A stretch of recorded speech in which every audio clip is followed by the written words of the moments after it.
warahmatullahi wabarakatuh.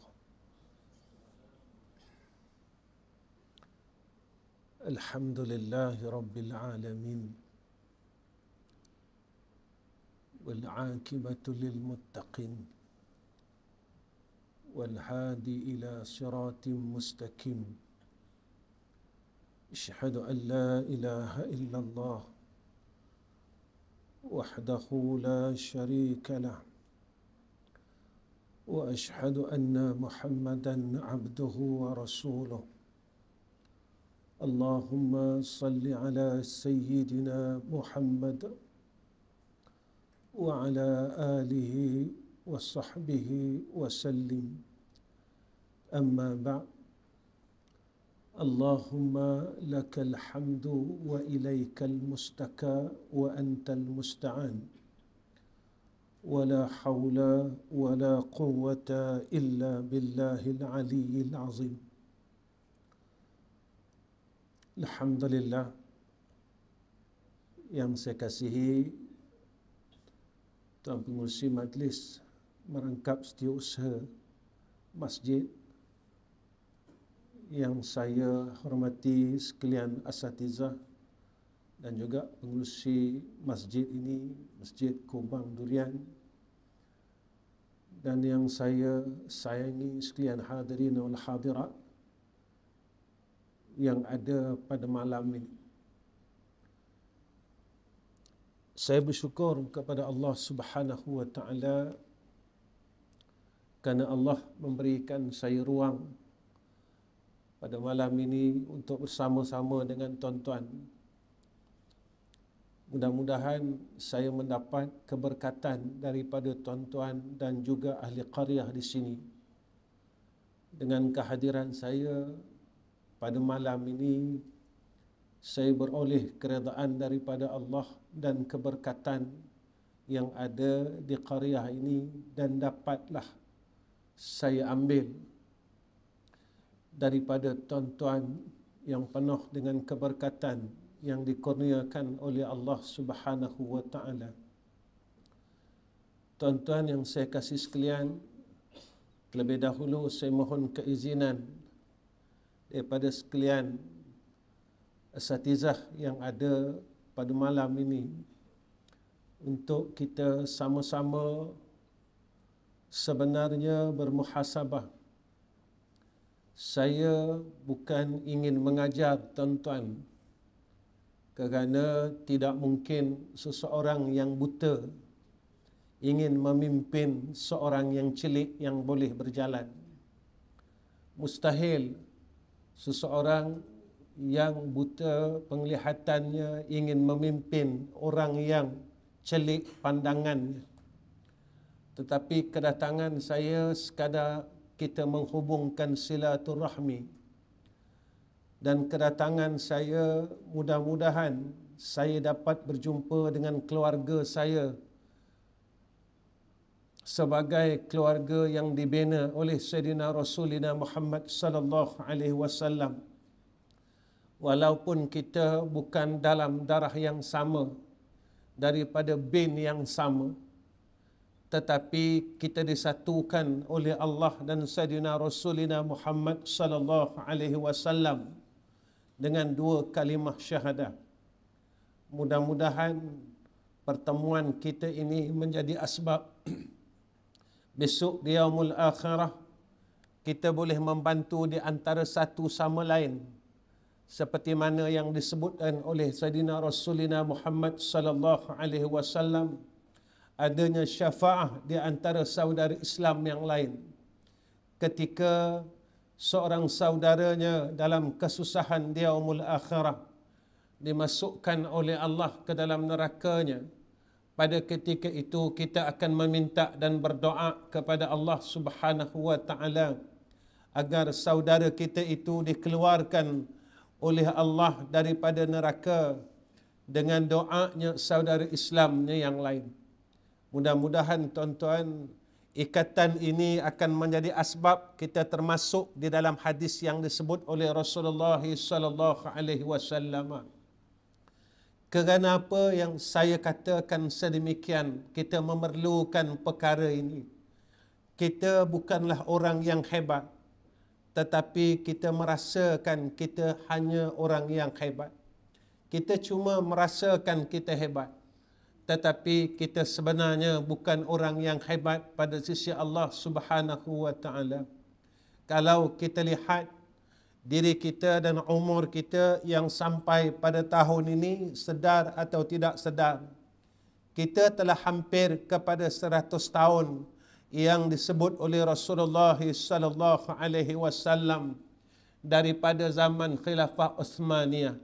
Kalau kita hitung 1924, maka tahun ini adalah tahun yang ke-99 dan tahun hadapan adalah genapnya 100 tahun. Maka apabila genapnya 100 tahun itulah, maka hadis yang disebut oleh Nabi kita Muhammad sallallahu alaihi wasallam akan dilahirkan ataupun akan zahirnya mujaddid akhir zaman. Dan kita tidak tahu bilakah perkara itu terjadi kerana ia di dalam rahsia Allah. Tetapi sedar atau tidak sedar, kita sedang menuju kepada kurun itu. Kita sedang menuju kepada zaman itu. Kita sedang berada perlahan-lahan untuk sampai kepada saat itu. Maka tuan-tuan, jikalah ini adalah Ramadan kita yang terakhir, jika inilah Ramadan yang terakhir dalam hidup kita, maka kita raihlah sungguh-sungguh. Bagaimana untuk kita meraih akan Ramadan ini? Pertamanya, tidak boleh tidak, kita kena berterima kasih kepada Allah. Dalam arti kata kita bersyukur dengan Allah Subhanahu wa taala kerana Allah mengkurniakan kepada kita jika umur kita sampai. Kita masih ada beberapa hari yang kita dan saya tidak tahu, dan tuan-tuan juga tidak tahu apakah umur kita sempat untuk sampai kepada Ramadan seperti mana yang disebutkan oleh ustaz kita tadi, iaitu pada tarikh 23 hari bulan 3 itu. Sebab kematian itu dirahsiakan oleh Allah Subhanahu wa taala. Ada kawan-kawan kita sebelum ini telah Allah panggil satu persatu. Maka kalau kita lihat tentang doa daripada Nabi kita Muhammad sallallahu alaihi wasallam dengan doa Rajab dan Sya'ban, Allahumma barik lana fi Rajabin wa Sya'bana wa ballighna Ramadan. Maka Nabi berdoa kepada Allah meminta supaya umur kita sampai kepada bulan Ramadan. Sebab itu tuan-tuan, tidak ada hadis dan tidak ada athar mengatakan apabila sampai saja bulan Rajab dan Sya'ban banyak berlaku kematian. Tetapi ghalibnya begitu. Bila kita lihat tentang doa yang Nabi baca, wa ballighna Ramadan, adalah satu harapan dan permintaan daripada Rasulullah sallallahu alaihi wasallam agar umur kita sampai kepada bulan Ramadan. Tetapi kalau kita lihat bertahun-tahun ini, daripada zaman kita hidup, daripada muda sehingga sekarang, apabila hampir sahaja bulan Ramadan, kita akan dengar berita kematian ini terlalu kerap. Kerap dan kerap. Ahli qaryah kita, sehingga kan tuan-tuan, saya berkuliah di Perak baru-baru ini tuan-tuan di satu masjid. Maka di antara pegawai tadbir ini, dia berucap sepanjang 8 tahun dia menjadi pegawai tadbir. Maka katanya, maka tahun ini dalam bulan Januari, katanya di qaryah tersebut adalah berlakunya angka kematian yang paling tinggi pada ahli qaryah tersebut. Iaitu sejumlah, katanya sehingga pertengahan bulan Januari itu, ahli qaryah itu meninggal dunia sejumlah 23 orang. Di dalam bulan tersebut tidak sampai 1 bulan tuan-tuan. Sebab itulah apa yang kita harapkan yang pertama, bagaimana untuk kita meraih akan Ramadan yang kita hendak tiba tidak lama lagi. Jika umur kita sampai kepada Ramadan ini, maka hendaklah kita berterima kasih dengan Allah. Kita bersyukur kepada Allah Subhanahu wa taala kerana Allah sampaikan juga umur kita dan peluang ini kepada kita, insan yang lemah ini, yang penuh dengan kesalahan, penuh dengan kelalaian, penuh dengan dalam keadaan dosa dan maksiat, tetapi Allah masih memberikan kita ruang dan peluang ini untuk berada dalam bulan Ramadan yang akan datang. Yang tak lama lagi tuan-tuan, lebih kurang dalam beberapa hari, 8 hari, seminggu lebih lagi, Ramadan ini akan sampai menjenguk kita. Ramadan tidak pernah serik datang. Ramadan tidak pernah jemu, datang pada setiap tahun. Inilah tuan-tuan kasih sayang daripada Allah Subhanahu wa taala. Sebab itu jika kita sempat bertemu tuan-tuan, bersyukurlah kepada Allah, maka kita jadilah orang yang paling gembira ketika datangnya Ramadan ini. Kerana Allah masih lagi memberikan kita peluang untuk menemui Ramadan. Tuan-tuan, peluang ini bukan kita mahu, tetapi peluang itu diberikan oleh Allah kepada kita. Sama juga pada malam ini, saya hidup dan tuan-tuan hidup. Hidupnya kita ini bukan kita mahu hidup tuan-tuan, tetapi Allah masih mahukan kita hidup. Kenapa Allah masih mahukan kita hidup? Kerana Allah mahu memberi kita ruang dan peluang, iaitu rahmat daripada Allah, agar kita ini tidak menjadi hamba yang sia-sia di dunia dan di akhirat. Saya ingin mengingatkan diri saya dan semua yang hadir. Kita telah buang waktu kita dan umur kita pada zaman muda kita dulu pada perkara yang tidak diredai oleh Allah Subhanahu wa taala. Maka Allah memberikan kita rahmatnya dengan memberikan kita ruang ini pada zaman yang akhir. Pada dalam keadaan dunia ini terlalu tenat tuan-tuan. Kita dengar di sekeliling kita bermacam perkara yang berlaku. Kalau kita lihat apa yang telah ditunjukkan oleh Allah kepada kita, kita menjadi takut. Kita terus menjadi gelisah dan resah untuk hidup di dalam dunia ini. Apakah kita berjaya tuan-tuan menjadi hamba Allah Subhanahu wa taala atau tidak? Kerana apa tuan-tuan? Kita kena raih sungguh-sungguh rahmat Allah di dalam Ramadan yang akan tiba tidak lama lagi. Kerana apabila kita lihat tentang Ramadan ini, kita akan nampak, saya lah tuan-tuan, saya tak tahu orang lain. Tetapi apa yang saya nampak, besarnya kasih sayang daripada Allah Subhanahu wa taala kepada kita. Kita tidak akan mampu untuk membalas kasih sayang Allah. 11 bulan kita dalam keadaan yang penuh dengan kelalaian. Kita dalam keadaan yang acuh tidak acuh, kita tidak ambil peduli sungguh-sungguh dengan ibadah ini. Kita tidak ambil kisah tentang ta'abbud kepada Allah Subhanahu wa taala. Tetapi dengan kasih dan sayang daripada Allah Subhanahu wa taala, Allah hadiahkan kepada kita Ramadan yang Allah tidak berikan kepada umat yang terdahulu. Kerana apa tuan-tuan? Sebenarnya adalah kasih dan sayang Allah. Sebab itu, kalau kita lihat di dalam bulan Ramadan, kita mampu untuk salat pada waktu malam, iaitu semayang sunat tarawih. Ada yang kita buat sebanyak 23 rakaat termasuk witir. Ada masjid yang buat 8 rakaat tarawih dan 3 witir, yakni 11 rakaat. Apa yang kita lihat sebelum daripada Ramadan dan lazimnya selepas daripada Ramadan, kita tak mampu untuk mengekalkan ibadat itu tuan-tuan. Kita tak mampu. Walaupun perintah semayang malam itu diperintahkan oleh Allah fatahajjat bihi nafilatan lak asa ay yab'athaka rabbuka maqaman mahmuda. Tapi kita tak mampu, tuan-tuan.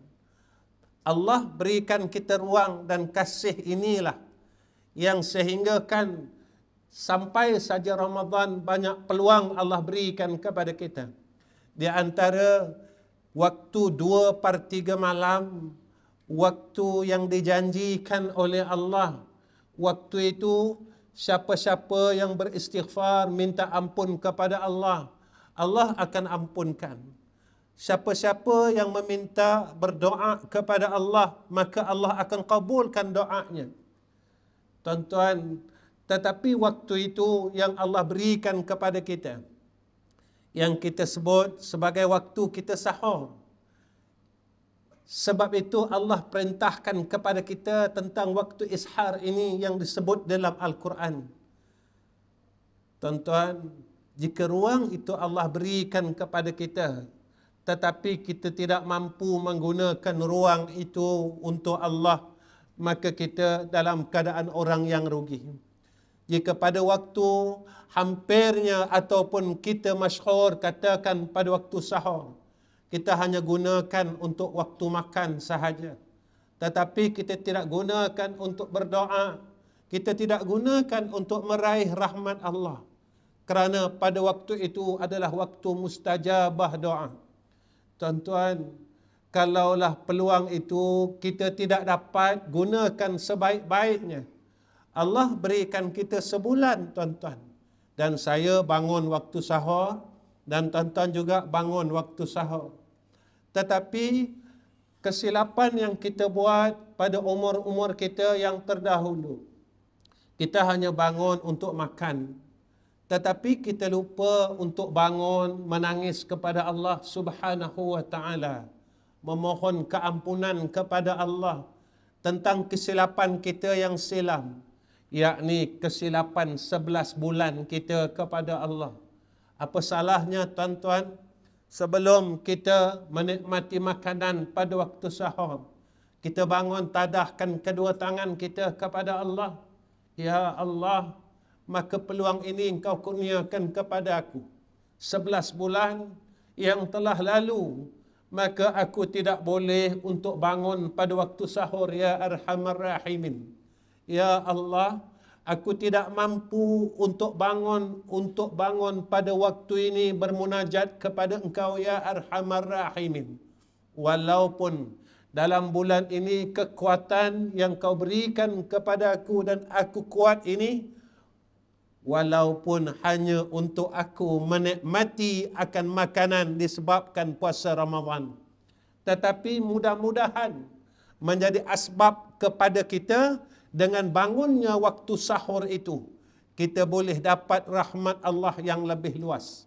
Maka saya ingatkan diri saya, tuan-tuan, pada tahun ini janganlah kita lepaskan peluang ini. Setiap kali kita bangun pada waktu sahur, tuan-tuan, maka sebelum itu menangislah kepada Allah Subhanahu wa taala. Selepas kita bernangis kepada Allah, maka mohonlah akan hajat kita dan mintalah segala akan hajat kita kepada Allah, kerana Allah janjikan kepada kita, tuan-tuan, siapa yang meminta pada waktu sahur itu, maka Allah akan kabulkan hajatnya. Tuan-tuan, kalau kita minta dengan Allah, Allah akan dengarkan permintaan kita. Tetapi kalau kita sering meminta dengan manusia, satu masa manusia akan membenci kita. Kita selalu minta dengan dia, tuan-tuan, minta dengan manusia, manusia akan datang benci kita. Kita akan kata, kita asyik minta sahaja, asyik minta sahaja. Tetapi dengan Allah, Allah sentiasa menunggu hamba-Nya untuk meminta kepadanya. Tuan-tuan, ketika Allah sedang menunggu kita, pada waktu sahur itu, agar hamba-Nya meminta dan terus meminta kepada Allah. Tetapi kita tidak pedulikan ruang itu, tuan-tuan. Alangkah ruginya kita. Allah sentiasa menunggu permintaan daripada hamba-Nya. Doa-doa daripada hamba-Nya. Permintaan hajat daripada hamba-Nya. Maka tuan-tuan, Ramadan tahun ini, jangan lepaskan peluang ini. Kita bangun pada waktu sahur, maka teruslah angkat kedua tangan kita dan panggillah nama Allah. Apa salahnya tuan-tuan? Kita tak mampu nak semayang tahajud, kita tak mampu nak semayang hajat, maka ringankan dua tangan kita tadah kepada Allah. Ya Allah, Ya Allah, Ya Allah, Ya Allah, Ya Allah, Ya Allah, Ya Allah. Ketika nama Allah itu disebut, tuan-tuan, Masya Allah, Allah sentiasa menunggu akan suara-suara hamba-Nya yang meminta kepada Allah Subhanahu wa Ta'ala. Allah tidak bosan menunggu suara hamba-Nya yang meminta kepada Allah. Allah tidak pernah jemu menunggu suara hamba-Nya yang meminta kepada Allah. Sebab itu tuan-tuan, kalau peluang ini ada tetapi kita sia-siakan, alangkah sombongnya kita dengan rahmat Allah. Tidakkah kita terfikir bahawa kita hamba yang sombong dengan Allah? Walaupun tawaran ini diberikan kepada kita, dikurniakan kepada kita, tetapi kita tidak mempedulikan ruang dan peluang itu. Tuan-tuan, Ramadan adalah anugerah kepada kita sebagai tanda kasih daripada Allah. Antara apa yang disebut oleh Sayyidina Rasulina Muhammad sallallahu alaihi wasallam, "Idza dakhala syahru Ramadhan futihat abwabus sama wa ghulliqat abwabu jahannam wa sulsilatis syayatin." Apa kata Nabi sallallahu alaihi wasallam? Apabila datangnya Ramadan, maka dibuka pintu-pintu syurga, ditutup pintu-pintu neraka, dan dibelenggu akan syaitan-syaitan. Hadis ini tuan-tuan riwayat daripada Bukhari. Tuan-tuan, kalau kita lihat dalam bulan Ramadan, Allah berikan kita i'anah, yakni kekuatan yang tak ada pada bulan lain. Kita mampu semayang, kita mampu puasa sebulan. Tuan-tuan, bulan lain kita tak mampu tuan-tuan nak puasa. Bulan lain kita tak mampu nak semayang. Bulan lain kita tak peduli pun mushaf Al-Quran tuan-tuan. Tapi bulan Ramadan kita akan pegang semula Al-Quran ini. Kita akan buka Al-Quran ini. Kita akan peduli Al-Quran ini. Sehingga ada orang yang khatam Al-Quran sebulan. Dengan pertolongan daripada Allah Subhanahu wa Ta'ala. Tuan-tuan, apa yang kita kena belajar? Kalaulah Allah tidak memberikan pertolongan ke atas kita, kita tidak akan mampu untuk beribadat kepada Allah. Kalaulah Allah tidak memberi kepada kita kekuatan, kita tidak akan mampu menjadi orang yang saleh. Jika Allah tidak memberikan i'anah, pertolongan kepada kita, kita sekali-kali tidak mampu melakukan ibadah dan melakukan perkara yang dicintai oleh Allah Subhanahu wa Ta'ala. Apa yang boleh kita dapat daripada perkara ini, tuan-tuan? Pertama, macam mana pun hebatnya kita, kita tetap hamba Allah. Macam manalah tingginya kedudukan kita, kita tetap hamba Allah. Macam manalah banyaknya harta kita, kita tetap hamba Allah. jika Allah tak bantu kita dalam semua hal, kita takkan mampu untuk ucapkan, untuk lafazkan akan Al-Quran ini di mulut-mulut kita. Betul tuan-tuan, hari ini kita tak dapat pun baca Quran.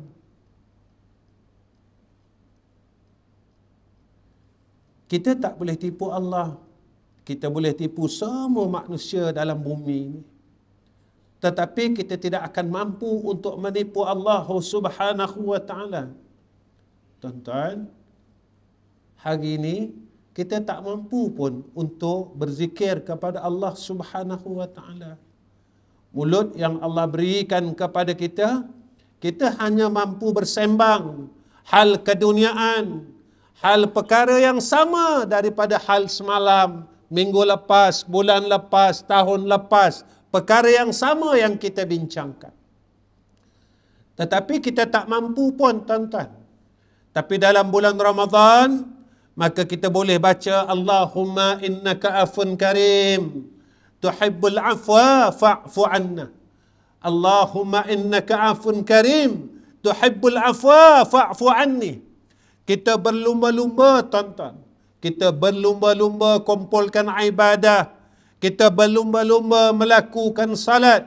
Kita berlumba-lumba untuk membaca Al-Quran, berzikir, bersedekah. Hatta tuan-tuan, ada orang yang dia tunggu bulan Ramadan untuk dia bersedekah.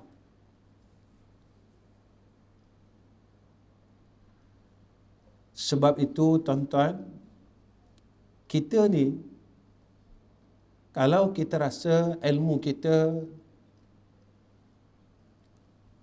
tahu kita boleh buat baik, silap.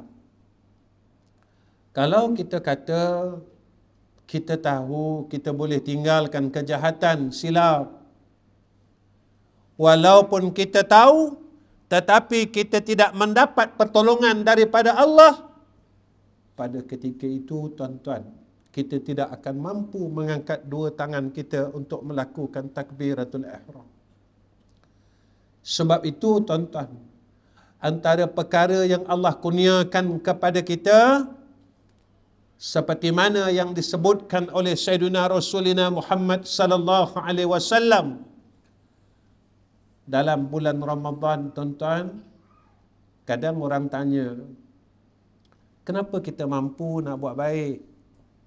Sembahyang banyak, istighfar banyak, kita sedekah, kita datang masjid. Nanti bulan Ramadan, maka masjid kita akan penuh orang tarawih tuan-tuan. Ramai orang datang sembahyang tarawih. Ini fitrahnya, ini kebiasaannya. Ya tuan-tuan, sebab apa? Nabi kata, maka pada bulan itu dia belenggu akan syaitan-syaitan. Maksudnya apa tuan-tuan? Maka Allah susahkan akan syaitan-syaitan ini untuk menyesatkan anak Adam dalam bulan Ramadan. Allah akan sempitkan ruang dan peluang syaitan ini untuk syaitan ini memberikan tipu daya kepada anak Adam. Tuan-tuan, sebenarnya kerja syaitan ni cukup senang. Dia cuma bisik kita buat jahat je. Dia tak tunjuk buat jahat tuan-tuan. Dia tak bagi contoh pun untuk kita buat jahat. Dia cuma bisik aja. Ahmad Rizam,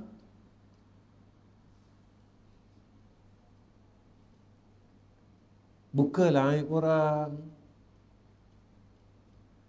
Saya akan buka aib orang. Ahmad Rizam, makilah orang.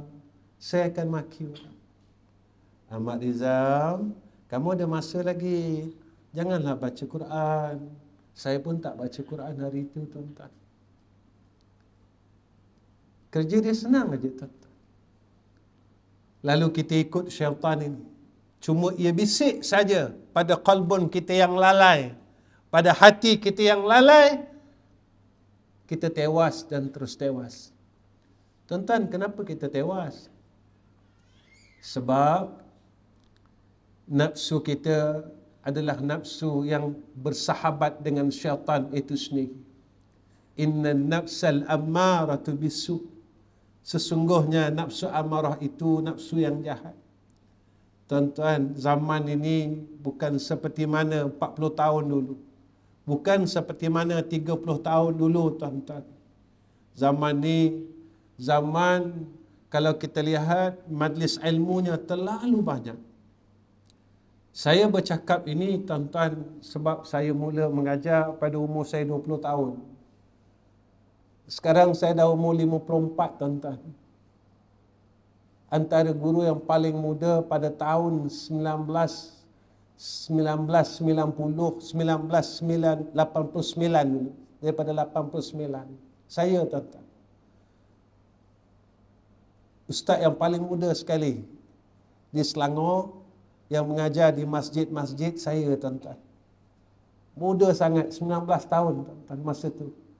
Sekarang ni, kalau ustaz muda dah ramai.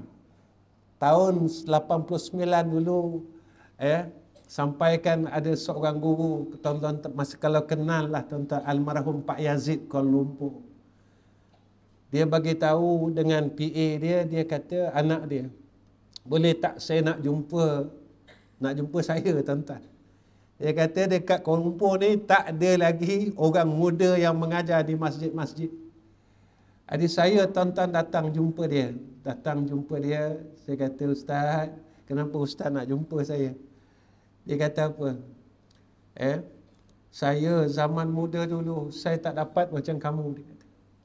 Sejak pertemuan itu, tuan-tuan, saya menjadi akrab seperti mana anak dengan ayah. Saya jadi macam anak angkat dia, tuan-tuan. Setiap program dia yang dia buat, saya ada. Qiyamulai dan semua dan sebagainya. Kami jadi rapat sangat. Pada tahun 89. Dulu pengajian tak banyak, tuan-tuan. Tetapi kalau kita lihat, manusia akhlaknya baik. Akhlaknya cukup baik. Akhlaknya daripada sudut kemasyarakatannya. Kenapa? Pada ketika itu, manusia ilmu ini dijadikan adat dan budaya dalam masyarakat.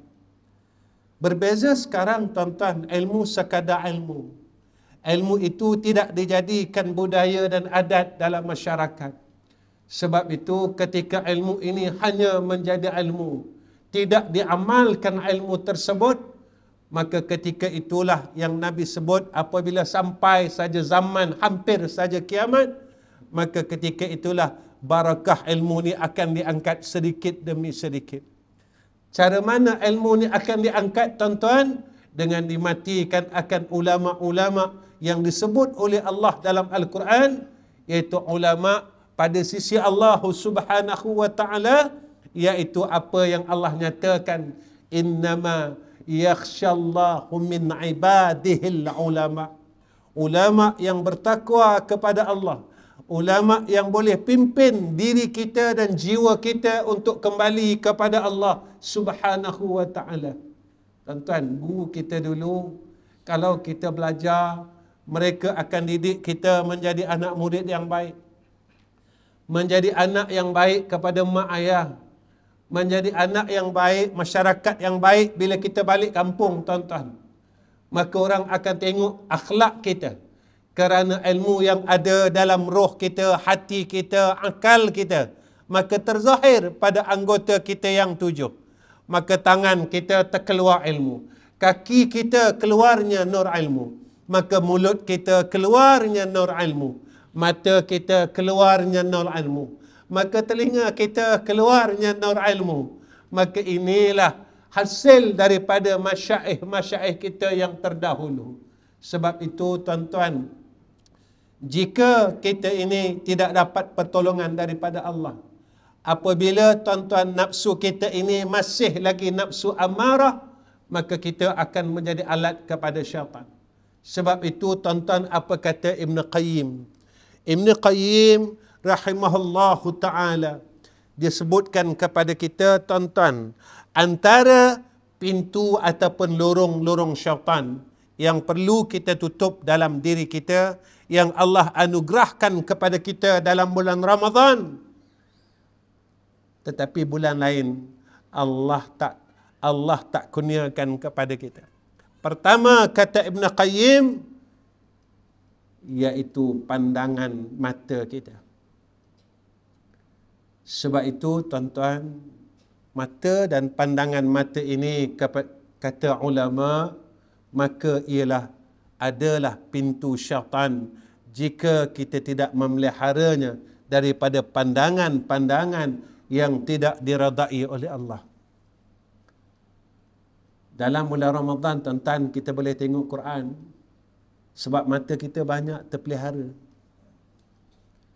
Dalam bulan Ramadan, orang yang tak tutup aurat, mereka tutup aurat dalam bulan Ramadan. Kalau kita tanya kenapa tutup aurat, dia kata Ramadan. Dia kata Ramadan. Dia faham tutup aurat ini cuma dalam bulan Ramadan. Lepas Ramadan dia boleh buka aurat. Kalau kita tanya kenapa tak nak kata orang dalam bulan Ramadan, dia kata saya puasa.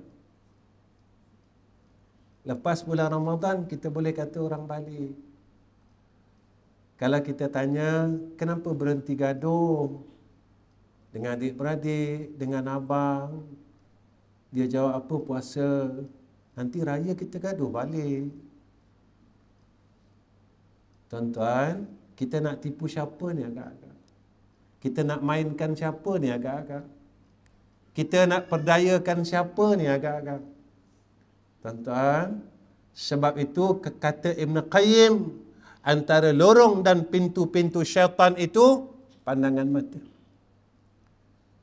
Sebab itu kalau kita dapat jaga mata sebelum daripada bulan Ramadan, di dalam bulan Ramadan, selepas bulan Ramadan, insya-Allah tuan-tuan kita akan jadi orang saleh.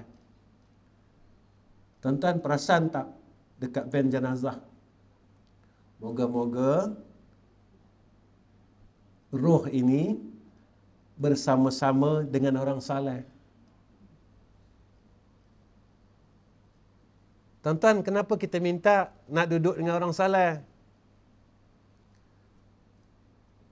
Beginilah.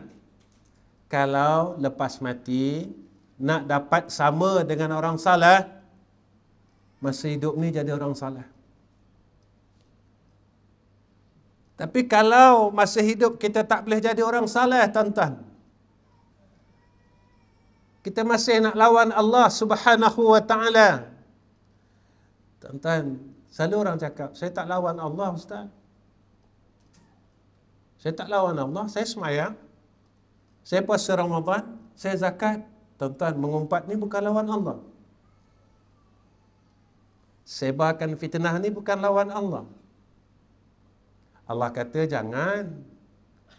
Kita buat juga, nama dia lawan Allah. Tuan-tuan, kalau ibu kata, ibu kita, dia tak bagi kita buat sesuatu yang tidak melanggar syarak, tapi kita lawan, kita langgar, kita tak nama lawan ibu kita. Allah larang kita mengumpat. Kita mengumpat sampai sekarang. Tuan-tuan, kita masih tak berjaya jadi orang saleh. Umur 54 tahun, masih lagi kita tak boleh berhenti mengumpat. Macam mana, tuan-tuan? Macam mana kita yang umur 54 tahun ini sampai sekarang tak berhenti melawan Allah, tak berhenti cerita kesalahan orang, cerita buruk orang, dengar buruk orang, kata orang dan sebagainya? Bolehkah kita masuk syurga, tuan-tuan? Kita memang sembahyang, kita memang puasa, kita memang zakat,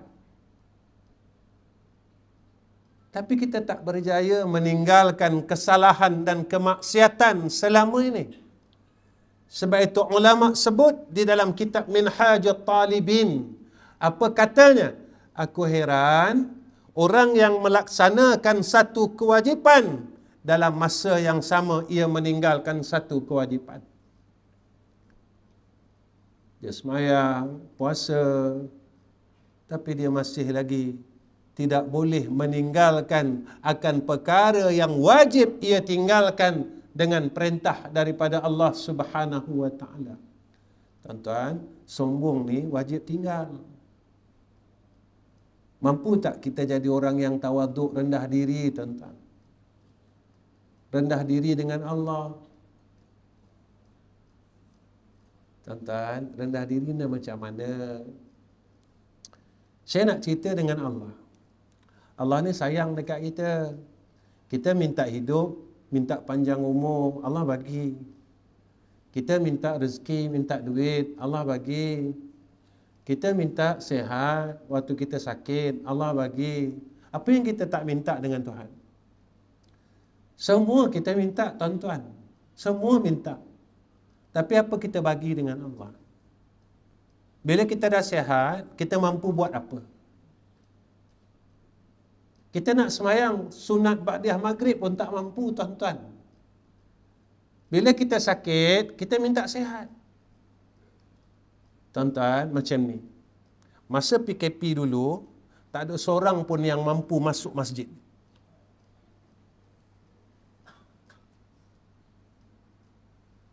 Kenapa semua orang tak mampu? Kita ada dua tangan, tuan-tuan. Kita ada kaki, bukalah masjid kita. Tapi tak ada seorang yang mampu, tuan-tuan, untuk buka pintu masjid. Allah didik kita. Macam manalah hebatnya engkau. Walaupun engkau pemegang kunci masjid, tetapi aku masih tidak benarkan untuk membuka akan rumah-rumah aku. Pada ketika itu, tuan-tuan, kita yang ada memegang pintu masjid sekalipun, jika tidak diizinkan oleh Allah, lalu perkara ini tidak berlaku. Macam mana kita nak balas kebaikan Allah? Macam mana kita nak balas kasih sayang Allah? Besok di Yaumul Mahsyar, Allah tanya kita, aku bagi kau sihat, kau buat apa? Tuan-tuan, agak-agak berani tak kita nak cakap dengan Allah? Ya Allah,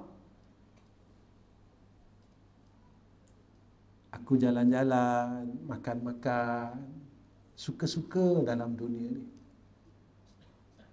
Tuan-tuan, saya pesan dengan diri saya, Ahmad Rizam, dunia ni tak ada yang kekal. Wahai Ahmad Rizam, ingat, dunia ni tak ada satu pun yang kekal. Pangkatnya tak kekal, hartanya tak kekal, namanya tak kekal, rumahnya tak kekal, kenderaannya tak kekal, apa pun yang ada di dalam dunia ini tidak akan kekal, kerana itulah janji Allah.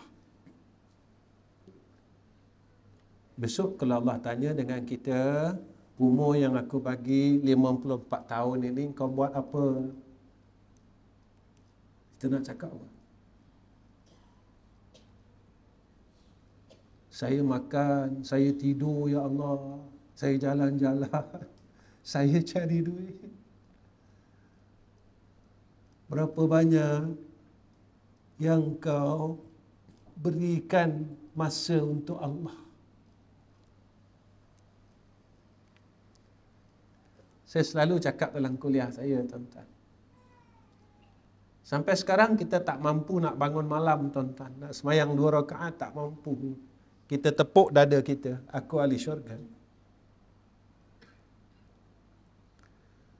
Sampai sekarang, kita tak mampu untuk baca Quran, kita mampu tepuk dada aku ahli syurga dan aku orang baik. Sampai sekarang, tuan-tuan, kita tak mampu guna mata kita untuk berbuat baik kepada Allah. Walaupun Allah berikan mata ini dalam keadaan yang percuma.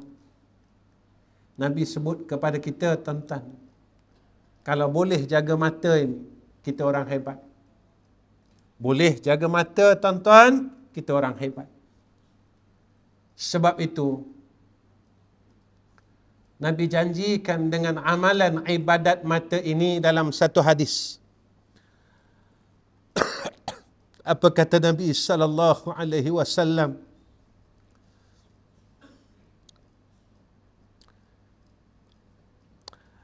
antara yang Nabi sebut kepada kita, an-nazru ilal ka'bati ibadah, wan nazru ila wajhi walidain ibadah, wan nazru fi kitabillah ibadah. Apa kata Nabi sallallahu alaihi wasallam? Melihat Kaabah ibadat.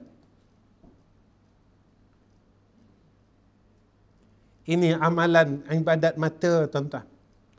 Kalau boleh jaga mata ni, Allah akan kurniakan kepada kita pandangan-pandangan yang baik.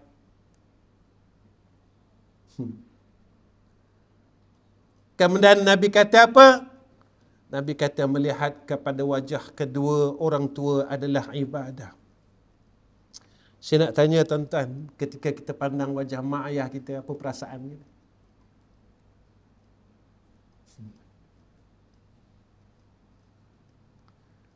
Masa saya pandang wajah mak saya pandang wajah ayah saya, apa perasaan saya? Masa tuan-tuan pandang wajah ayah tuan-tuan, tuan-tuan pandang wajah mak tuan-tuan, apa perasaan tuan-tuan? Satu, saya nak tanya tuan-tuan, ketika anak kita pandang wajah kita, apa perasaan mereka? Sebab itu seorang anak yang memandang wajah ibu bapanya dalam keadaan yang kasih, maka satu ibadat. Tuan-tuan, kita perlu ingat, kasih ini mula diangkat oleh Allah Subhanahu wa taala. Kasih ini tuan-tuan mula diangkat sedikit demi sedikit. Saya tuan-tuan, agak ramai juga orang mesej saya. Apabila saya kuliah tentang ibu, ayah, tentang anak, orang mesej saya, Ustaz, saya takkan memaafkan anak-anak saya. Baru ni ada orang mesej saya, tuan-tuan, Ustaz, saya anak yang dipilih kasih oleh mak dan ayah saya. Sampai sekarang Ustaz, saya rasa tidak dipandang. Boleh tak saya dapat redha mak ayah saya, Ustaz? Saya balas mesej tersebut, tuan-tuan, baru lagi. Saya cakap dengan dia, apa dia? Bang, jadikan asbab ini abang masuk syurga Allah. Anak yang mak ayah pilih kasih ni tuan-tuan, sakit tau. Kita bukan kaya, kita bukan pandai. Segelintir mak ayah kadang-kadang dia pandang harta anak-anak dia, dia pandang pandai anak-anak dia. Ada anak yang miskin, ada anak yang bodoh, tak dipandang oleh mak ayah. Anak ni kecil hati, tuan-tuan. Anak ini rasa terhina, tuan-tuan. Ketika ia balik bersama adik-beradik yang lain, mak ayah tak nak pandang dia, tuan-tuan. Dia rasa terpinggir. Mak, ayah, abang pun anak mak juga. Saya pun anak ayah juga. Kenapa mak buat macam ni? Tapi dia tak cakap. Anak ini tak cakap dengan ayah dia.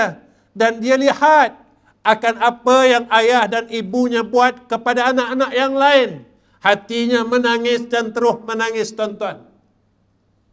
Ditanya dengan saya, Ustaz, boleh tak saya dapat redha mak ayah saya? Saya cakap dengan dia, bang, jadikan perkara itu menjadi asbab kita masuk syurga. Kerana apa? Kerana syurga ni susah, tuan-tuan. Ada orang yang Allah jadikan, Allah buka pintu syurganya melalui ibu dan ayah dia. Walaupun dia tidak dipandang oleh mak dan ayah dia, tapi dia masih kuat terus untuk berbuat baik kepada dua orang tuanya semasa dua orang tuanya masih hidup. Kenapa dia kuat? Kerana dia melihat syurga Allah Subhanahu wa taala di hadapannya. Begitulah kekuatan umat Islam pada zaman dahulu, tuan-tuan. Mereka sanggup mati syahid kerana mereka nampak syurga di hadapannya. Mereka sanggup korbankan harta mereka untuk Allah dan Rasul sebab mereka nampak syurga di hadapannya. Tuan-tuan, dunia ni bukan tempat tinggal, tuan-tuan. Saya mati, tuan-tuan mati. Besok kalau kita mati, kita bawa apa? Kita hantarkan kawan-kawan kita masuk liang lahat, dia bawa apa, tuan-tuan? Kita hantarkan adik-beradik kita, mak ayah kita, dia bawa apa, tuan-tuan? Dia bawa tanah dia yang 10 ekar, dia bawa duitnya yang disimpan di dalam bank-bank, dia bawa kawan-kawan dia. Adakah dia bawa anak kesayangan dia? Tak. Yang dibawa amal saleh dia. Beruntunglah kalau ada amal saleh. Tapi kalau tak ada amal saleh, kita bawa apa, tuan-tuan, besok balik? Kita bawa apa? Kita nak bawa apa, tuan-tuan? Kita nak bawa apa besok kalau kita balik menemui Rabbul Izzah? Tuan-tuan, malam ini saya nasihatkan diri saya sebagai seorang ayah. Jangan pilih kasih dengan anak-anak kita, tuan-tuan. Tolong ya. Mungkin saya juga pernah buat pada anak-anak saya. Malam ini secara terbuka saya minta maaf pada seluruh anak-anak saya. Jika perkara itu pernah saya lakukan dalam hayat saya, dalam hidup saya sebagai seorang ayah. Dan malam ini saya ajak seluruh ayah-ayah semua, maka jadilah seperti mana Rasulullah sallallahu alaihi wasallam. Rasulullah ni sayang anak-anaknya, dan Rasulullah tak pilih kasih dengan anak-anaknya, tuan-tuan. Sebab itu, tuan-tuan, jangan jadikan asbab kita, anak kita masuk ke dalam neraka Allah Subhanahu wa ta'ala. Tetapi jadikanlah asbab kita sebagai seorang ayah, anak-anak kita semua dapat masuk syurga Allah Subhanahu wa ta'ala, agar mereka semua esok boleh berhimpun dengan kita besok di jannah Allah Subhanahu wa ta'ala. Dan yang ketiga, apa kata Nabi sallallahu alaihi wasallam? Maka mata ini akan jadi ibadah, kata Nabi, iaitu orang yang melihat Al-Quran. Tuan-tuan, saya bila tengok hadis ini, tuan-tuan, saya melihat rahmat Allah. Bukan semua orang boleh baca Quran, tuan-tuan. Tak semua orang boleh baca Quran. Tapi Allah bagi peluang ini. Kita ambil mushaf Quran, kita tak boleh baca, dan orang tak tahu pun kita tak boleh baca. Apa salah, tuan-tuan, kita ambil Quran macam ni, tuan-tuan. Besok Quran ni akan syafaat kita, menjadi hujah kita di dalam kubur. Apa salahnya kita ruangkan sedikit masa, kita yang tak boleh baca Quran? Sebab saya pernah jumpa, tuan-tuan, ada satu hamba Allah, selepas saya buat qiyamul lail, lepas buat qiyamul lail, umur dia 60 tahun, tuan-tuan. Dia jumpa saya dekat luar masjid, dia peluk saya, dia menangis, tuan-tuan. Saya ingat lagi. Dia menangis kat bahu saya sebelah kanan. Dan basah air mata dia tu pada baju saya. Dia cakap, apa Ustaz? Ustaz boleh doakan saya tak? Saya kata, kenapa bang? Satu macam ni Ustaz, dia kata. Malam ni adalah malam pertama saya semayang sunat taubat. Tuan-tuan, umur dia 60 tahun. Dia mengaku depan saya, dia kata, Ustaz, terima kasih kerana Ustaz pimpin qiyamul lail malam ni. Kerana dia kata, umur saya 60 tahun, inilah kali pertama saya semayang sunat taubat. Bila dia cakap macam tu, tuan-tuan, saya menangis. Saya terus nangis. Saya kata, ya Allah, besarnya rahmat Engkau. Dia nangis dekat saya, terima kasih. Kedua, dia kata, Ustaz, boleh tak tolong doakan saya? Sampai sekarang saya tak boleh baca Quran lagi. Saya cakap dengan dia macam ni, bang. Saya kata, rahmat Allah ni luas. Abang hafal tak Qul huwallahu ahad? Surah Al-Ikhlas. Dia kata hafal, Ustaz. Bang, abang belajar Quran, jangan malu tau. Sebelum abang boleh mahir Quran, abang banyakkan baca surah Al-Ikhlas. Baca je. Baca je. Tuan-tuan, surah Al-Ikhlas ni ada kelebihan dia tau. Ada hadis-hadis sahih yang menceritakan tentang kelebihan Al-Ikhlas ni. Ada tuan-tuan. InsyaAllah masa akan datang saya cerita nanti. Hebatnya Allah. Tuan-tuan, hadis ini menunjukkan tentang luasnya rahmat Allah. Kita tak tahu baca Quran. Tuan-tuan, macam ni, bukan kita tak belajar Quran, tapi sebab kita dah lama tinggal, kita lupa, tuan-tuan. Kita dah tinggal Quran 30 tahun, jadi kita lupa. Bukan kita tak pernah khatam, pernah. Tapi sebab lama dah tinggal. Jadi kita lupa. Kita lupa nak baca tu, tak tahu macam mana nak bunyi. Nak sebut tentang hadis ini, bahawa luasnya dan besarnya rahmat Allah. Tuan-tuan ambil Quran, ambil. Tuan-tuan, tak ada siapa tahu kita tak pandai baca Quran. Tak ada siapa pun tahu. Kita ambil Quran, kemudian kita tengok je Quran ni. Tengok, tuan-tuan nak buat apa? Tuan-tuan tengok. Kemudian tuan-tuan cakap dengan Allah. Saya nak bagi tahu rahmat Allah luas tau. Tuan-tuan buka, tuan-tuan cakap dengan Allah. Pertama macam ni. Ya Allah, boleh tak berikan aku peluang untuk aku boleh baca Quran sebelum aku mati? Itu satu. Yang kedua, ya Allah, kalaulah sampai aku mati, aku tak boleh juga baca Quran. Boleh tak ya Allah, dengan aku dapat tengok Quran, Quran ini akan menjadi penolong aku besok di padang mahsyar. Quran ini menjadi penolong aku dalam kubur ya Allah. Walaupun apa yang Sayyidina Rasulina Muhammad sallallahu alaihi wasallam janjikan kepada kami dengan orang yang baca Quran, tapi aku tak boleh ya Allah. Aku tak pandai ya Allah. Aku cuma mampu tengok aja. Tuan-tuan, kalau doa ini pun kita tak mampu nak panjatkan, bermakna kita orang sombong. Tuan-tuan, doa ni macam doa orang miskin. Orang miskin ni tuan-tuan, tak ada duit, tak ada apa. Dia pergi jalan-jalan. Kalau kat sini KTCC, kata Tan Mall. Dia tak ada duit, nak beli susu pun tak ada. Tapi dia pergi, dia tengok kedai ni, seluarnya cantik lah. Ada tak teringin? Dia ada teringin tuan-tuan dalam hatinya. Aku nak, kalau boleh aku nak beli seluar ni, tapi aku tak ada duit. Dia tengok jam ni tuan-tuan, cantiknya jam ni, tapi aku tak ada duit.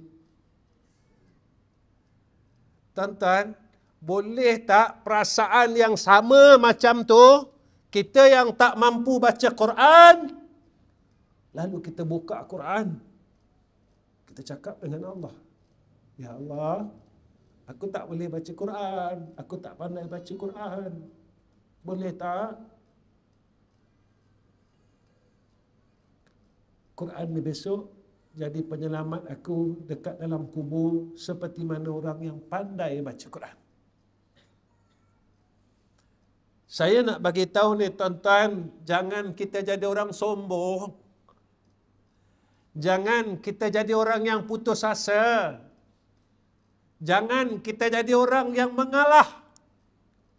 Kerana rahmat Allah ini terlalu luas. Rahmat Allah ini terlalu luas. Tuan-tuan, orang yang beriman ini, dia sentiasa mengharap rahmat daripada Allah Subhanahu wa ta'ala, walaupun tiap-tiap hari Allah kurniakan satu rahmat aja dalam dunia ini. 99 rahmat Allah simpan dan Allah tangguhkan akan diberikan kepada orang yang beriman di yaumul akhirah. Tuan-tuan, 99 kita akan dapat besok di yaumul akhirah. Allah berikan satu rahmat diturunkan di dalam dunia ini, tuan-tuan, sehari tiap-tiap hari. Saya nak cakap apa? Kenapa kat sana banyak sangat 99, kat sini satu je? Sebenarnya kat sana lebih susah. Kat sana lebih sakit. Sakit kat sana tak ada perkataan. Susah kat sana tak boleh ikhtiar. Kat sini kalau susah kita boleh ikhtiar, boleh minta tolong. Kat sana tak boleh minta tolong. Sebab itu kata ulama, antara perkara yang akan diragut daripada kita tanpa minta izin kita, itu amal saleh kita akan diragut oleh orang yang pernah kita zalim. Orang yang pernah kita zalim dulu, orang yang kalau dulu kita jenis orang pomoh, orang yang pernah kita pukul, orang yang pernah kita maki, orang yang pernah kita buat jahat dengan dia, kita tak minta maaf dalam dunia ni. Sampai sana tuan-tuan, nak bayar macam mana? Allah ambil amal soleh kita. Allah ambil semayang kita, Allah ambil puasa kita, Allah ambil umrah kita, Allah ambil zakat kita. Kita ada hutang dengan orang tak bayar lagi kan. Lalu sampai sana, kita nak bayar dengan duit, mana ada duit dekat akhirat. Allah potong amalan kita, tuan-tuan. Ambil amalan kita, ambil. Bila semua orang dah ambil, tuan-tuan, tak ada amal salah kita dah. Yang tinggal maksiat. Semua orang akan ambil. Semua orang akan ambil. Kita zalim dengan orang ni. Kita tipu orang masa kita hidup ni dulu. Duitnya kita tipu, tanahnya kita tipu. Semuanya lah ada benda yang kita buat zalim dengan orang. Contohnya lah, kat sana Allah tarik amal salah kita. Yang tinggal jahat. Lepas itu saya katakan tuan-tuan, dalam hidup kita, kita 4 orang bukan 1 orang. Beribu-ribu orang. Beratus-ratus orang. Pernah tak kita minta maaf dengan dia? Kalau kita tak pernah minta maaf, macam mana tuan-tuan? Macam mana nak hidup kat sana kalau kita tak pernah minta maaf? Sebab dosa dengan orang ini, walaupun kita semayang taubat, dosa itu masih lagi ditangguhkan oleh Allah. Macam mana tuan-tuan kalau kita tak pernah minta maaf?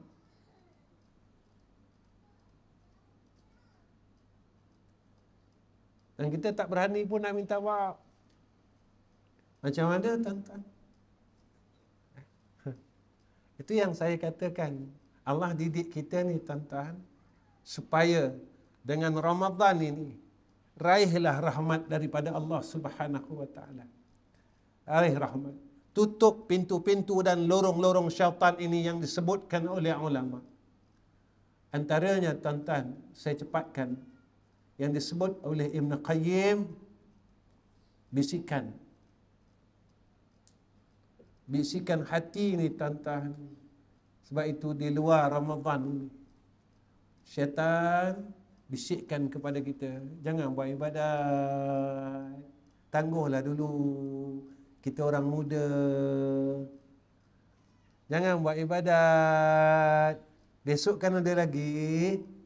Itu yang kita tangguh. Nak semayang sunat tangguh. Lepas semayang isyak kita cepat-cepat nak balik. Apa salahnya tuan-tuan? Lepas semayang isyak, ya Allah, ini je aku mampu bagi, ya Allah. Semayang sunat ba'di isyak 2 rakaat.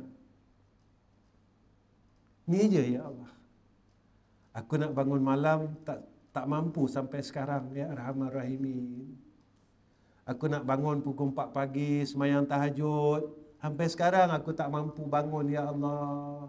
Walaupun dah 54 tahun, aku gagal. Ya Allah, lepas Isyak ni, aku mampu semayang sunat je 2 rakaat. Tapi Nabi janji kat kita macam ni, tuan-tuan. Nabi kata, siapa yang semayang Isyak 4 rakaat, kita nak semayang 4 rakaat 2 salam ke 4 rakaat 1 salam, tak kisahlah. Siapa yang semayang sunat ba'diyah Isyak 4 rakaat, menyamai seperti ia telah melakukan ibadat pada malam Lailatul Qadar.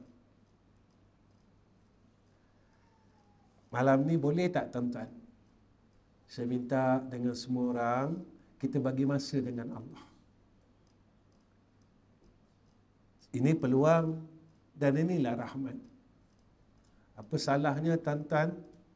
Katakanlah, malam ini adalah malam terakhir untuk kita hidup. Dan saya pun tak tahu, tuan-tuan pun tak tahu, apakah besok ini masih lagi Allah bagi peluang untuk kita hidup. Saya ada seorang anak murid, tuan-tuan, mengaji dengan saya lebih kurang dalam 15 tahun. Tapi Allah pilih dia. Almarhum ni, tuan-tuan, dia tak pernah tinggal semayang tahajud 8 rakaat 3 witir setiap malam. Tak pernah tinggal. Tak pernah tinggal. Tuan-tuan tahu tak? Malam yang dia meninggal dunia ni, pagi tu, tuan-tuan, dia bangun dan dia buat semayang tahajud 8 rakaat dan 3 witir. Lepas tu dia tidur, tuan-tuan. Dan dia tidur, isterinya, masuk saja waktu subuh, isterinya gerak. Isterinya gerak, rupanya dia dah tak ada. Betul lah, tuan-tuan, apa yang kita dengar. Nabi pesan dekat kita, satu amalan yang kita pernah istiqamahkan dalam hidup, Allah akan kurniakan kepada kita sebelum kita mati. Kalau kita istiqamahkan sedekah setiap hari, jangan risau. Kita akan sedekah dulu, baru Allah panggil kita bertemu dengan Allah. Cuma satu je kita takut. Takut yang kita istiqamahkan sekarang ini maksiat. Itu je. Tuan-tuan, kadang-kadang saya tunduk pandangan saya ke bumi, tuan-tuan. Sebab ada kejahatan yang masih kita tak boleh tinggal lagi. Sampai sekarang, ada kejahatan, kemaksiatan yang masih kita tak boleh tinggal lagi. Ya, pemarah kita, bakhil kita, kita macam-macam lah. Yang kita takut, lepas kita buat maksiat mati. Ya. Itu yang kita takut. Tapi kalau ada ibadah ataupun amal saleh yang kita istiqamahkan masa hidup, macam sahabat yang saya ceritakan, almarhum tu, tuan-tuan, dia tak pernah tinggal, semua hidup dia semayang malam. Alhamdulillah, lepas semayang malam, dia tidur meninggal, tuan-tuan. Kalau kita rajin baca Quran, kita akan baca Quran dulu, habis baca Quran, meninggal, tuan-tuan. Takutlah kalau kita tak nak berhenti mengumpat sampai sekarang, habis mengumpat, meninggal, tuan-tuan. Habis itu saya pesan dengan kawan-kawan, kita kalau bawa kereta, kita tukarlah, jangan dengar lagu dah. Kita dengar Quran pula. Kita dengar kasidah pula. Sebab takut tengah-tengah bawa kereta, kita buka lagu, tuan-tuan, aksiden kita mati. Boleh tak kita cakap kematian yang dicemburui? Tapi kalau kita dengar Quran, tuan-tuan, ada orang cakap sama saya, susah kan? Nak tinggalkan lagu tu susah, agak-agak boleh tak masuk syurga? Senang tak masuk syurga? Kita nak tinggalkan dengar lagu tu pun susah, tuan-tuan. Nak tukar dengar lagu kepada dengar Quran, dengar lagu kepada dengar qasidah, dengar lagu kepada dengar selawat, tu pun susah. agak-agak senang tak nak masuk syurga. Maknanya syurga ni susah. Orang yang Allah pilih je dapat masuk syurga ni. Tak semua orang, tuan-tuan. Sebab itu kalau nak masuk syurga, perlukan pengorbanan. Kita korban sungguh-sungguh. InsyaAllah, tuan-tuan, malam ni saya ajak semua orang yang hadir, muslimin, muslimat, jangan dulu kita keluar masjid lepas semayang isyak nanti, sebelum kita semayang sunat ba'da isyak. Lepas semayang, kita angkat tangan dengan Allah. Ya Allah, terima kasih sebab malam ini aku dapat kekuatan untuk semayang sunat ba'da isyak. Ya Allah, jangan kau jadikan ini ibadat aku yang terakhir. Kita minta dengan Allah. Tuan-tuan, apa salah semayang sunat ba'da isyak tak sampai 5 minit. Kita bagilah masa kepada Allah 5 minit lagi. Allah bagi kita masa 24 jam, tuan-tuan. Kita buat apa, kita balas apa kepada Allah. Tuan-tuan, kita nak balas nikmat hidup ni dengan semayang sunat ba'da isyak 2 rakaat, tak ada nilai, tuan-tuan. Tak ada nilai pun. Tuan-tuan, jadi saya rasa cukup setakat ini yang mampu saya kongsikan kepada tuan-tuan. Tuan-tuan, akhir kalam saya. Akhir kalam. Saya ucapkan terima kasih kepada Ustaz selaku pengurusi majlis. Sebenarnya, tuan-tuan, kalau dulu sebelum ini dalam beberapa tahun lepas pun saya memang dah berhenti untuk buat kutipan ni, tabung ni. Tapi atas nasihat ahli keluarga saya di Kuala Terengganu yang saya anggap keluarga saya, kerana mereka yang banyak bantu madrasah kita yang berada di Kampung Gemuruh, tuan-tuan. Sebab saya ada buka satu, bukan saya buka sebenarnya. Saya nak cakap saya buka pun saya dah malu, tuan-tuan. Jadi ada hamba Allah di Kuala Terengganu ni memberikan saya tanah seluas 4.1 ekar. Bersebelahan dengan Petron Kampung Gemuruh. Jadi sebenarnya saya tak terima seawalnya. Sebab saya ada 2 sekolah, saya tak perlu buka sekolah lagi. Jadi hamba Allah tersebut minta sangat, tolonglah Ustaz, tolonglah ambillah, tolonglah buat Ustaz.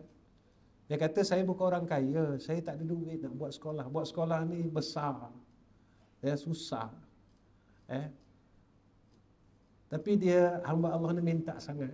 Jadi saya terima dengan hati yang berharap pertolongan daripada Allah. Dan tuan-tuan pun mungkin banyak kenal saya dan saya jarang untuk buat kutipan. Tapi keluarga saya yang banyak bantu saya di Kuala Terengganu, yang memang saya anggap sebagai abang saya, sebagai adik-adik saya, sebagai keluarga saya dunia akhirat. Sebab mereka yang banyak bertungkus lumus membantu madrasah Darul Atiq Dakwah Center di Kuala Terengganu ni, tuan-tuan.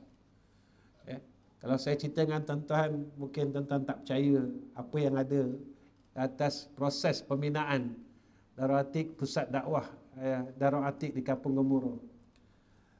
Jadi saya dengan itu, tuan-tuan, apa yang disebut oleh Ustaz kita tadi berkenaan tabung madrasah ini bukan madrasah di Selangor. Tapi tabung itu adalah tabung untuk pembinaan madrasah kita di Kampung Gemuruh yang sekarang kita sedang proses membuat surau seluas 11,000 kaki persegi. Alhamdulillah, tuan-tuan, semua itu hasil sumbangan orang ramai. Sebab saya tak ada duit, tuan-tuan. Saya bukan orang kaya. Saya tak ada berniaga, saya tak ada apa pun. Semua saya harap pertolongan daripada Allah Subhanahu Wa Taala. Cumanya saya rasa amat bersyukur dan terharu kerana saya bukan orang baik. Tapi tuan-tuan, Allah tolong kami. Allah tolong saya dalam proses buat surau tu. Kita dah hampir kepada 80% pembinaannya. Alhamdulillah, saya baru terima dan proses pembinaan ini dalam 9 bulan. Dan alhamdulillah, tuan-tuan, insya-Allah kita akan naik bumbung dah, dan besi atap dah kita pasang, kita nak naik bumbung. Maka saya tanya dengan keluarga saya yang terlibat pembinaan di surau, pembinaan surau dan madrasah tersebut, kami masih memerlukan lebih kurang dalam 400,000 lagi untuk finishing keseluruhan, nak siapkan semua dan boleh guna. Jadi kenapa tuan-tuan? Mungkin tuan-tuan ingat apabila siap saja surau tu kami guna untuk madrasah. Tak. Saya sebenarnya bila surau tu siap, saya akan buka untuk orang ramai. Kerana laluan madrasah kita adalah laluan Kuala Terengganu ke Kelantan. Jadi kalau waktu cuti sekolah tuan-tuan, Petron tu agak sesak. Orang berhenti nak semayang, nak buang air, nak rehat, ada anak-anak kecil. Jadi bila besok siap cepat, ya, kita akan buka untuk orang musafir. Tuan-tuan, Nabi janji macam ni. Saya buat ni bukan untuk saya. Saya buat ni supaya besok kat sana saya senang.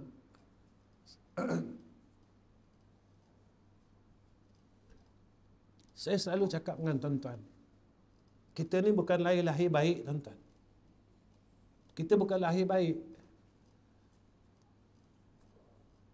Saya ada aib saya dan tuan-tuan ada aib tuan-tuan.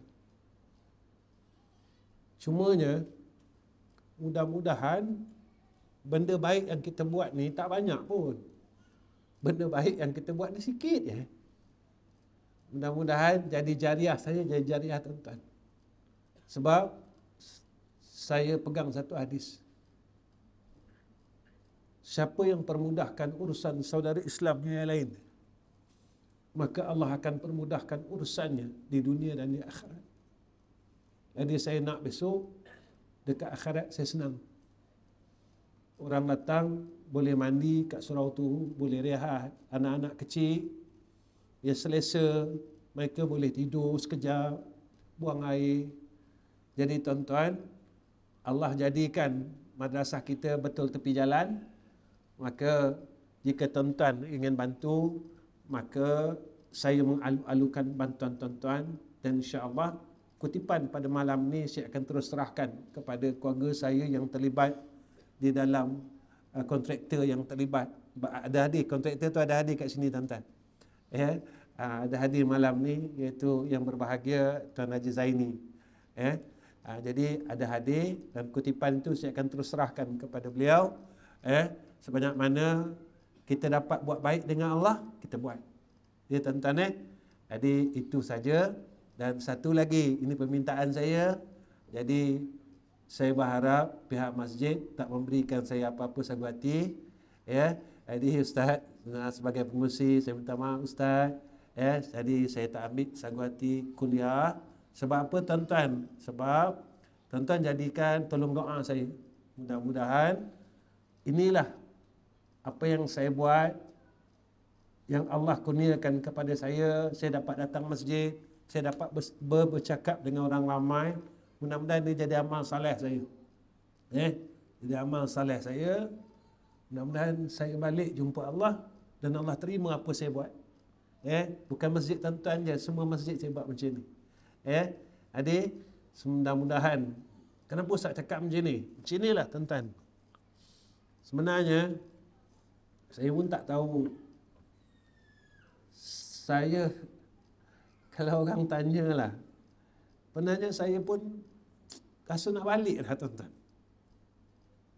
Saya rasa nak balik dah. Saya nak jumpa Allah dah tuan-tuan. Tak tahulah, saya rindu dengan ayah saya rindu dengan guru saya rindu dengan guru saya yang didik saya, yang kenalkan saya dengan Allah dan Rasul. Mereka semua dah mati. Tak tahulah tuan-tuan, mungkin saya sampai Ramadan ke tak sampai Ramadan, tapi saya kuat sangat. Saya kuat sangat walaupun tapi saya takut sebab saya salah banyak. Memang kalau saya dibagi pilihan antara hidup dan mati tuan-tuan, maka saya akan pilihlah untuk balik jumpa Allah Subhanahu Wa Taala. Kalau saya dibagi pilihan lah tuan-tuan, kalau saya dibagi pilihan, Ahmad Nizam, kau nak hidup lagi ke kau nak mati? Kalau saya dibagi pilihan, saya akan pilih, ya Allah, kalaulah dengan jalan tu boleh lepaskan rindu saya ni, ambil lah. Kalaulah dengan jalan ni saya dapat jumpa Nabi, ambil lah. Kalaulah dengan jalan ni saya dapat jumpa Allah, ambil lah. Kalau dengan jalan ni saya dapat jumpa orang yang Allah sayang, Allah kasih, ambil lah saya. Tuan-tuan, kita dah puas dah hidup, apa lagi? makan dah puas, jalan dah puas. Ya, apa semua dah puas dengan hidup ni tuan-tuan. Benda sama aja, kita makan benda sama, kita jalan tempat sama, semua sama. Cumanya kita ni besok balik dengan Allah, Allah terima tak kita? Itu je. Saya minta doa semua orang, tuan-tuan, tolong doakan saya, mudah-mudahan saya dapat balik dalam keadaan husnul khatimah. Ini saya daripada saya, wa akhir kalam. Assalamualaikum warahmatullahi wabarakatuh. Ya, malam ni saya ada permintaan khusus tuan-tuan. Saya nak doakan khusus untuk yang berbahagia, guru kita iaitu Ustaz Azhar Idrus, yang saya dapat maklumat dia tak sihat. Jadi sama-sama tuan-tuan kita tadah tangan, mudah-mudahan Ustaz Azhar sihat balik dan Allah afiatkan dia dan panjangkan umur dia, dapat dia bantu ummah di sekeliling. Boleh tuan-tuan, kita doa. Ya, kita doa untuk kita sekali, kita doa khusus untuk dia. Ya. Bismillahirrahmanirrahim. Alhamdulillahirabbil alamin. Wassalatu wassalamu ala asyrafil anbiya'i wal mursalin wa ala alihi washabbihi ajma'in. Ya Allah, ya Rahman, ya Rahim. Kami tadahkan dua tangan kami, ya Allah, yang penuh dengan kesalahan, yang penuh dengan kesilapan. Ampunkanlah salah kami dan silap kami serta dosa kami, ya Allah. Ya Allah, kami angkatkan dua tangan kami mohon kepada Engkau, ya Allah, tolonglah sihatkan guru kami, iaitu Ustaz Azhar Idrus, ya Arhamar Rahimin. Sembuhkan penyakitnya dan panjangkan umurnya dalam rahmat-Mu, ya Allah. Kasihanilah dia, ya Zal Jalali wal Ikram. Ya Allah, tolonglah dengarkan doa kami, ya Arhamar Rahimin. Kasihanilah kami semua, ya Allah. Kami meminta ini atas dasar kami kasih kepada saudara kami, ya Zal Jalali wal Ikram. Ya Allah, jika kami juga sakit, ya Allah, tolonglah sembuhkan kami dan afiatkan kami, ya Allah. Ya Allah, jika ada masalah yang kami hadapi yang masih belum selesai dalam hidup kami, ya Arhamar Rahimin, tolonglah selesaikan masalah kami, ya Allah. Tolonglah selesaikan masalah kami, ya Allah. Tolonglah selesaikan masalah kami, ya Allah. Ya Allah, ya Rahman, ya Rahim, ya Hayyu, ya Qayyum. Jika Engkau panggil kami dalam masa yang terdekat ini, ya Allah, maka jadikan pertemuan kami dengan Engkau dalam keadaan yang Engkau redha, dan kami dapat mengucap dua kalimah syahadah, ya Arhamar Rahim. Ya Allah, sekali lagi kami mohon dan kami panjatkan doa ini, ya Arhamar Rahimin, untuk sahabat kami, guru kami, saudara kami, iaitu Ustaz Azhar Idrus, ya Allah. Sihatkanlah dia dan juga kami, ya Allah. Angkatlah mudarat penyakitnya dan juga atas kami, ya Allah. Kurniakan rahmatnya atas dia dan atas kami juga dan keluarga kami, ya Arhamar Rahimin. Ya Allah, ya Allah, ya Allah, ya Allah, ya Allah, ya Arhamar Rahimin.